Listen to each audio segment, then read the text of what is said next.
नमस्कार दोस्तों, आपका स्वागत है एक बार फिर आईडी वोट यूपीएससी के चैनल में आने के लिए। ये जियोग्राफी के एमसीक्यूज हैं। देखते हैं इसका क्वेश्चन दिया है। महासागरीय धाराओं के संदर्भ में निम्नलिखित कथनों पर विचार कीजिए। पहला है क्यूरोफियो धारा गर्म धारा है जो उत्तरी अटलांटिक महासागर में प्रवाहित होती है। दूसरा है, यहाँ पे बांग्ला नहीं बेंगुला है। बेंगुला की धारा गर्म धारा है जो दक्षिण अफ्रीका के पश्चिमी तट के सहारे उत्तर की दिशा में प्रवाहित होती है। तीसरा है ओएफईओ धारा जिसे क्यूराइल की धारा भी कहा जाता है जो ठंडी धारा है। दिया है उपर्युक्त कथनों में से कौन सा गलत है। हमें यहाँ पे गलत ऑप्शन छांटना है। इसके ऑप्शन है पहला 1 और 2, दूसरा केवल 2, तीसरा केवल 3, चौथा सभी। बताइए इसमें कौन सा ऑप्शन सही है। इसका सही ऑप्शन ए है। मीन्स इसमें पहला और दूसरा गलत है और तीसरा सही है। देखते हैं कि पहला इस पे क्या दिया गया है, क्या सही है। पहला दिया गया है कि क्यूरोफियो धारा गर्म धारा है, ये बिल्कुल सही है। दूसरे पार्ट में दिया गया है कि उत्तरी अटलांटिक महासागर में प्रवाहित होती है, ये बिल्कुल गलत है, ये प्रशांत महासागर में प्रवाहित होती है। दूसरा दिया है बेंगुला धारा, ये गलत है। बेंगुला धारा गर्म धारा है, यहाँ पे गर्म धारा गलत है, ये ठंडी धारा है जो दक्षिण अफ्रीका के पश्चिमी तट के सहारे उत्तर की दिशा में प्रवाहित होती है। और तीसरा वैसे भी सही है। तीसरे से संबंधित एक्स्ट्रा पॉइंट है कि ओएफईओ की धारा भी प्रशांत महासागर में प्रवाहित होती है जो बेरिंग जलडमरू मध्य से दक्षिण की ओर प्रवाहित होती है तथा साथ में आर्कटिक सागर से ठंडा जल लाती है। आगे चल के यही धारा क्यूरोफियो धारा से मिल जाती है। अगला देखते हैं। अगला है प्रवाल के विकास के संदर्भ में निम्नलिखित कथनों पर विचार कीजिए। पहला है, ये उष्णकटिबंधीय महासागरों में पाए जाते हैं। जीवित रहने के लिए 20 से 21 डिग्री सेल्सियस तापमान आवश्यक होता है। दूसरा है, ये कम गहराई में पाए जाते हैं। तीसरा है, सागरीय तरंगे तथा धाराएं प्रवालों के लिए हानिकारक होती हैं। दिया है उपर्युक्त कथनों में से कौन सा सही है। इनके ऑप्शन है पहला 1 और 2, दूसरा केवल 1, तीसरा केवल 3, चौथा कोई नहीं। बताइए इसमें कौन सा ऑप्शन सही है। इसका सही ऑप्शन ए है। मीन्स पहला और दूसरा सही है और तीसरा गलत है। तीसरा इसमें क्या गलत है, दिया है कि सागरीय तरंगे तथा धाराएं प्रवालों के लिए हानिकारक है। ये हानिकारक नहीं, ये लाभदायक होती हैं क्योंकि ये तरंगे प्रवालों के लिए भोजन भी लाती हैं। और इसके अलावा भी कुछ पॉइंट है। अगला क्वेश्चन है, उष्णकटिबंधीय शुष्क रेगिस्तानी जलवायु के संदर्भ में निम्नलिखित कथनों पर विचार कीजिए। पहला है, इस प्रकार की जलवायु 15 से 30 डिग्री अक्षांशों के बीच दोनों गोलार्धों में मिलती है। दूसरा है, भूमध्य रेखा के दोनों ओर महाद्वीपों के पश्चिमी भागों में स्थित है। तीसरा है, अफ्रीका तथा दक्षिण पश्चिम एशिया में इस जलवायु का सर्वाधिक विस्तार मिलता है। दिया है उपर्युक्त कथनों में से कौन सा सही है। इसके ऑप्शन है पहला केवल 1, दूसरा केवल 2 और 3, तीसरा केवल 3, चौथा सभी। बताइए इसमें कौन सा ऑप्शन सही है। इसका सही ऑप्शन डी है। मीन दिए गए सारे कथन सही है। अगला क्वेश्चन है, डोल्ड्रम की पेटी के संदर्भ में निम्नलिखित कथनों पर विचार कीजिए। पहला है, यह भूमध्य रेखा के दोनों ओर 5 डिग्री अक्षांशों तक निम्न वायुदाब की पेटी है। दूसरा है, इस पेटी की मौसम के अनुसार स्थित तथा विस्तार में परिवर्तन होता रहता है। तीसरा है, इस पेटी में दोपहर के बाद गरज एवं बिजली की चमक के साथ गहरी वृष्टि होती है। इसमें दिया है कि उपर्युक्त कथनों में से कौन सा गलत है। इसके ऑप्शन है पहला 1 और 3, दूसरा केवल 3, तीसरा 1, 2 और 3, चौथा कोई नहीं। बताइए इसमें कौन सा ऑप्शन सही है। इसका सही ऑप्शन डी है, अर्थात कोई नहीं। मीन्स इसमें दिए गए सारे कथन सही है।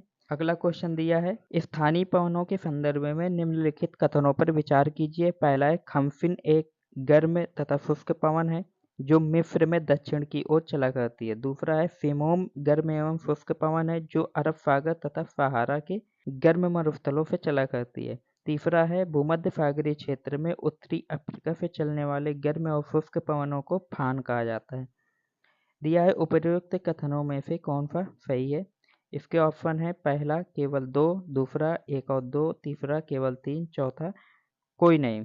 बताइए इसमें कौन सा ऑप्शन सही है। इसका सही ऑप्शन ए है। मीन्स इसमें दिए गए सारे ऑप्शनों में केवल दूसरा सही है, पहला और तीसरा गलत है। पहला है कि खम्फिन एक गर्म तथा शुष्क पवन है, ये तो बिल्कुल सही है। लेकिन दूसरे पार्ट में दिया है कि जो मिस्र में दक्षिण की ओर चला करती है, ये गलत है क्योंकि ये उत्तर की ओर चला करती है। तीसरा है कि भूमध्य सागरीय क्षेत्र में उत्तरी अफ्रीका से चलने वाले गर्म और शुष्क पवनों को फान कहा जाता है। ये बिल्कुल गलत है। इन पवनों को फिरक्को कहा जाता है। अगला क्वेश्चन दिया है, निम्नलिखित कथनों पर विचार कीजिए। कथन पहला है कि अरब सागर मानसून की शाखा की कुछ धाराएं उत्तर की ओर काठियावाड़ तथा कच्छ से होती हुई थार रेगिस्तान को पार करते हुए कश्मीर की ओर चली जाती हैं और इन धाराओं से राजस्थान में वर्षा नहीं होती है। दूसरा कथन है, इनके मार्ग में किसी प्रकार का भौतिक अवरोध नहीं पड़ता। दिया है, उपर्युक्त कथनों के संदर्भ में निम्नलिखित कौन सा सही है। इसके ऑप्शन दिए हैं। पहला ऑप्शन है, कथन 1 और कथन 2 दोनों सही हैं तथा कथन 2 कथन 1 की व्याख्या नहीं करता। दूसरा है, कथन 1 और कथन 2 दोनों सही हैं तथा कथन 2 कथन 1 की व्याख्या करता है। तीसरा, कथन 1 सही है किंतु कथन 2 गलत है। चौथा, कथन 1 गलत है किंतु कथन 2 सही है। बताइए इसमें कौन सा ऑप्शन सही है। इसका सही ऑप्शन बी है, अर्थात कथन 1 और कथन 2 दोनों सही है तथा कथन 2 कथन 1 की व्याख्या करता है। अगला क्वेश्चन देखते हैं। अगला क्वेश्चन है, पृथ्वी के आंतरिक संरचना के संदर्भ में निम्नलिखित कथनों पर विचार कीजिए। पहला है, पृथ्वी में सर्वाधिक घनत्व वाला भाग मेंटल है। दूसरा है, क्रस्ट तथा मेंटल के क्रम पर निचले क्रस्ट तथा ऊपरी मेंटल के मध्य सीमा को गुटेनबर्ग असंबद्धता डिसकंटिन्यूटी कहते हैं। तीसरा है, निचले मेंटल तथा बाय अंतरतम आउटर कोर की सीमा को मोहन यहाँ पे नहीं है, मोह है, मोह असंबद्धता, ये देखो मोह डिसकंटिन्यूटी कहते हैं। दिया है, उपर्युक्त कथनों में से कौन सा सही है। हमें यहाँ सही नहीं, यहाँ छांटना है कि कौन सा ऑप्शन गलत है। इसके ऑप्शन है, पहला केवल 1, दूसरा केवल 2 और 3, तीसरा केवल 3, चौथा सभी। बताइए इसमें कौन सा ऑप्शन सही है। इसका सही ऑप्शन डी है। मीन्स इसमें दिए गए सारे ऑप्शन गलत हैं। देखते हैं क्या सही है। पहला दिया है कि पृथ्वी में सर्वाधिक घनत्व वाला भाग मेंटल है, जो बिल्कुल गलत है। मेंटल नहीं, पृथ्वी का कोर भाग सर्वाधिक घनत्व वाला है। दूसरा है, क्रस्ट तथा मेंटल के क्रम पर निचले क्रस्ट तथा ऊपरी मेंटल के मध्य सीमा को गुटेनबर्ग असंबद्धता डिसकंटिन्यूटी कहते हैं। ये बिल्कुल गलत है। इसको मोह असंबद्धता, मोह डिसकंटिन्यूटी बोलते हैं।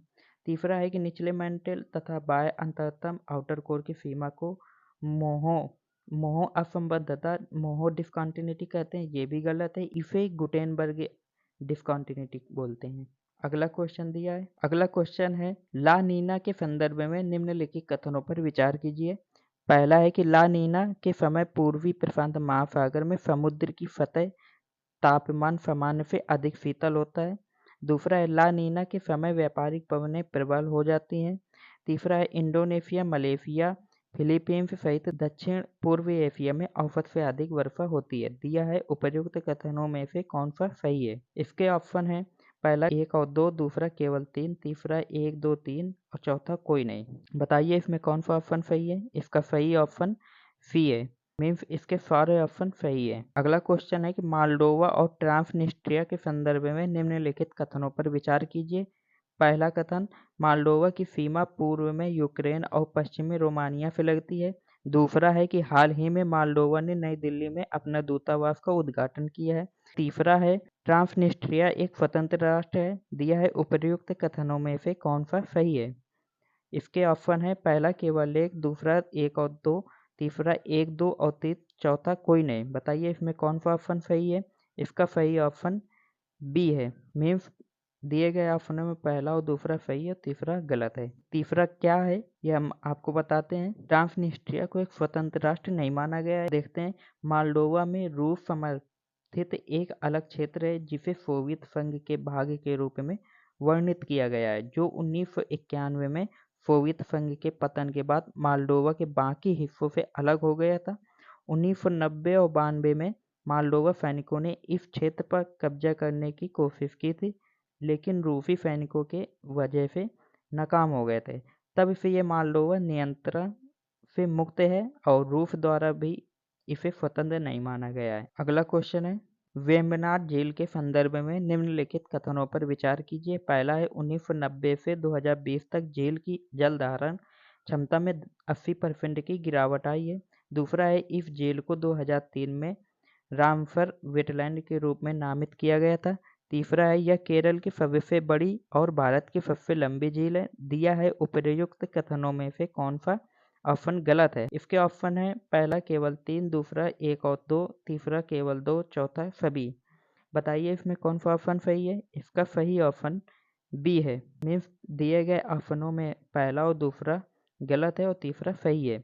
देखते हैं कि पहला इसमें क्या दिया गया है कि 1990 से 2020 तक झील की जल धारण क्षमता में 80% की गिरावट आई है। ये 80% बिल्कुल गलत है। यहाँ पे 85.3% की गिरावट आई है।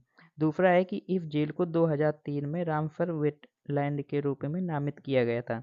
ये 2003 गलत है। यहाँ पे 2002 में रामसर वेटलैंड घोषित किया गया था। अगला क्वेश्चन है दिया है त्रिनिदाद और टोंगो। टोंगो यहाँ पे नहीं है, यहाँ पे टोंगो नहीं है, टोबैगो है।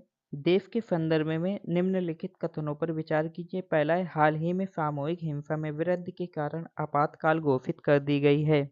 दूसरा है यहाँ पर जनसंख्या 1.5 मिलियन है जिसमें भारतीय प्रवासियों की भागीदारी 25% है। यह देश कैरिकॉम अर्थात कैरेबियन समुदाय का सदस्य है। दिया है उपर्युक्त कथनों में से कौन सा सही है।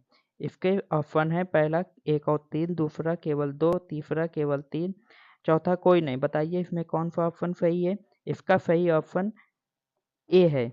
मीन्स इसमें दिए गए ऑप्शन में पहला और तीसरा सही है, दूसरा गलत है। दूसरे में दिया गया है यहाँ पर जनसंख्या 1.5 मिलियन है, ये बिल्कुल सही है। दूसरा पार्ट है जिसमें भारतीय प्रवासियों की भागीदारी 25% है, ये बिल्कुल गलत है।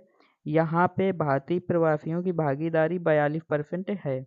इसके अलावा भी एक दो पॉइंट है। यहाँ 2013 के बाद मृत्यु दर उच्चतम हो गई है। और दूसरा पॉइंट है भारत के यूपीआई प्लेटफॉर्म को अपनाने वाला पहला कैरेबियन देश यही है। अगला क्वेश्चन दिया है बाल्टिक देशों के संदर्भ में निम्नलिखित कथनों पर विचार कीजिए। पहला है बाल्टिक देशों ने रूस के सोवियत काल के इलेक्ट्रिसिटी ग्रिड से संबंध जोड़ लिया है। दूसरा है बाल्टिक देशों में 2 देश एस्टोनिया और लातविया शामिल है। तीसरा है बाल्टिक देशों की सीमा बाल्टिक सागर, रूस, बेलारूस, पोलैंड, रूस के कैलिनिनग्राद से लगती है। दिया है उपर्युक्त कथनों में से कौन सा गलत। इसके ऑप्शन है पहला केवल 1, दूसरा 1 और 2, तीसरा 2 और 3, चौथा सभी। बताइए इसमें कौन सा ऑप्शन सही है। इसका सही ऑप्शन बी है। मीन्स इसमें दिए गए ऑप्शन में पहला और दूसरा गलत है, तीसरा सही है। देखते हैं कि पहले में क्या दिया है कि बाल्टिक देशों ने रूस के सोवियत काल के इलेक्ट्रिसिटी ग्रिड से संबंध जोड़ लिया है, ये गलत है, जोड़ा नहीं तोड़ा है। दूसरा दिया है कि बाल्टिक देशों में 2 देश एस्टोनिया और लातविया शामिल है, ये भी गलत है। इसमें 3 देश शामिल है, ये 2 तो शामिल ही हैं, साथ में लिथुआनिया भी शामिल है। अगला दिया है निम्नलिखित कथनों पर विचार कीजिए। पहला कथन है कांगो लोकतांत्रिक गणराज्य डीआरसी में चल रहा हुतू तुत्सी संघर्ष और भी उग्र हो गया। दूसरा कथन है रवांडा समर्थित M23 मिलिशिया ने खनिज समृद्ध शहर गोमा पर कब्जा कर लिया है। दिया है उपर्युक्त कथनों के संदर्भ में निम्नलिखित कथनों में से कौन सा सही है। इसके ऑप्शन है पहला और कथन 2 दोनों सही है तथा कथन 2 कथन 1 की व्याख्या नहीं करता। दूसरा है कथन 1 और कथन 2 दोनों सही है, कथन 2 कथन 1 की व्याख्या करता है।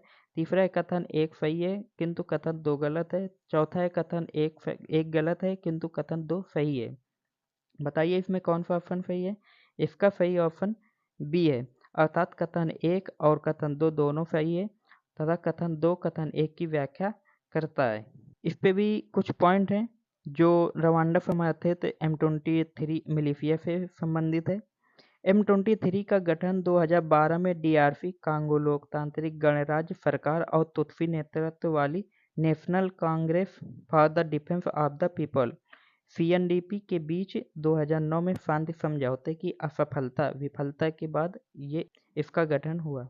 अगला क्वेश्चन देखते हैं। अगला दिया गया है कि राष्ट्रीय जलमार्ग तथा उनके नदी के संदर्भ में निम्नलिखित मिलानों पर विचार कीजिए। पहला है कि नेशनल वाटरवे पहला, दूसरा है नेशनल वाटरवे 10, तीसरा है नेशनल वाटरवे 100, चौथा है नेशनल वाटरवे 73। वहीं पहला है तापी नदी, दूसरा है गंगा भागीरथी हुगली तंत्र, तीसरा है नर्मदा नदी, चौथा है अम्बा नदी, पांचवा है कृष्णा नदी। इनका सही मिलान करो। तो हम देखते हैं कि इसमें सही मिलान है कि नेशनल वाटरवे पहला दूसरे से मिलेगा जाके गंगा भागीरथी हुगली तंत्र से। दूसरा नेशनल वाटरवे 10 ये अम्बा नदी पे है। तीसरा नेशनल वाटरवे 100 ये तापी नदी पे है। चौथा नेशनल वाटरवे 73 ये नर्मदा नदी पे है। अर्थात पहले का दूसरा, दूसरे का चौथा, तीसरे का पहला, चौथे का तीसरा, ये सही है। अर्थात दिए गए ऑप्शन में हमारा सी सही है। पहले का दूसरा, दूसरे का चौथा, तीसरे का पहला और चौथे का तीसरा सही है। और यहाँ पे पांचवा में दिया गया है कि कृष्णा नदी, यहाँ पे नेशनल वाटरवे चौथा है। ये टोटल 14 क्वेश्चन है। इनको बार बार रिवीजन करिए, प्रैक्टिस करिए और हमारे चैनल को सब्सक्राइब कीजिए, बेल आइकन दबाइए और वीडियो को शेयर कीजिए।